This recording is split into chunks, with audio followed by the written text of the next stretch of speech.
يلا بينا بقى نتشجع ونعمل لولادنا كده كاسات بسكوت بالمانجا بالكريمة.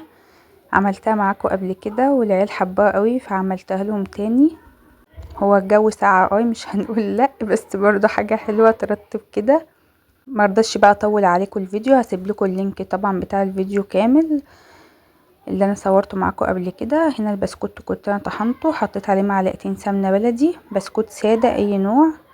وهنا كنت عملت الكريمة، نزلت عليها بمعلقتين كريم شانتيه وهضربها كده وهسيبها تهدى شوية، وبعد كده هبدأ اشتغل في الكاسات. هنا بقى هجيب كيس حلواني، او لو ما عندكيش زي كده كيس تلاجة، وحطيت الكيس في الكوباية وهبدأ بقى انزل بكمية الكريمة كلها عشان ابدأ اوزعها على الكاسات. الكريمة هنجيب كوبايتين لبن نحط عليهم معلقتين نشا وهنقلبهم على البارد ونرفعهم على نار وسط مع استمرار التقليب، وهتبقى الكريمة معانا جاهزة. هنا بدأت احط بقى البسكوت في الكاسات كده وهبدأ اوزعه. كاسات خلصت، هنا بقى كوبايات كريستال كده بحط فيها برضو، بعمل فيها بقى شكلها جميل قوي. هبدأ بقى هنا خلاص وزعت البسكوت، هبدأ اوزع بقى طبقات الكريمة زي ما انتوا شايفين كده، وهبدأ اوزع الكريمة على كل الكاسات وهسويها. لو لسه بقى ما حطيتيش اللايك انزلي بقى حط لايك كده واعملي اشتراك.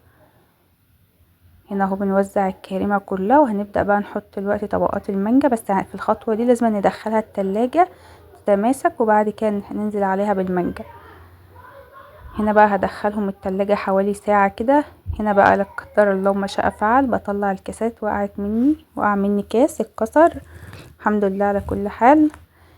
هنا بقى المانجا كنت متقطعه مكعبات، عينها طبعا في الفريزر، طلعتها حطيت عليها معلقه عسل او معلقه شربات وقلبتها، وهبدأ بقى احطها كده على وش الكاسات، وبألف هنا على قلوبكم.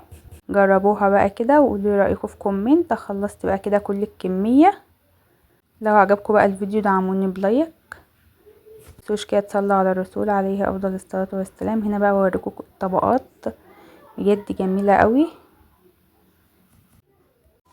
تشجعي بقى يلا وقومي اعملي بقى لولادك كده حاجة حلوة مسكرة، الولاد بتفرح قوي بالحاجات دي.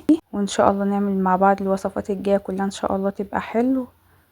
هعمل لكم ان شاء الله وصفات تعجبكم. لو عجبكم الفيديو بقى حط لي كومنت جميل كده ودعوه حلوه من قلبكم. هنا بقى كنت بدوق الطعم وبقول لكم الطعم كده يعني جامد. استنونا بقى في فيديو جديد مع مطبخ سوما.